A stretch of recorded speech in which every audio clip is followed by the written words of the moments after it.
Hello everyone, সবাইকে জানাই happy new year. সবার যেন এই বছরটা খুব খুব ভালো কাটুক এবং সুস্থভাবে কাটুক। তো আজকে আমরা করেছিলাম 31st নাইটের পিকনিক, যেটা আমি প্রথম আমার লাইফে করেছিলাম। তো আমরা বান্ধবীর বাড়িতে করেছিলাম পিকনিকটা এবং বান্ধবী বন্ধু মিলে প্রচুর নাচানাচি করেছি।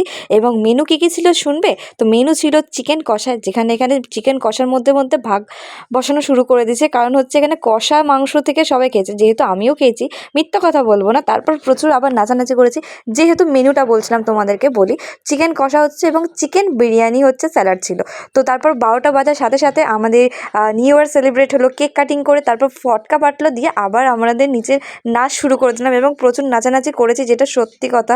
নাচানাচি করার পর এতটা এলে গেছি, তারপর প্রথমে গিয়ে একবারে বসে গেছিলাম। তারপর এখানে চিকেন বিরিয়ানির জন্য চিকেন করা হচ্ছিলো, তারপর বিরিয়ানির লেয়ার কাটা হলো, মানে বিরিয়ানিটা হয়ে গেছিলো। তারপর আমরা থালায় প্লেটিং লাগানো হলো, স্যালাড, বিরিয়ানি এবং যা যা ছিল। আজকের মতন এতটাই। বিরিয়ানি খেলে ব্লগটা শেষ।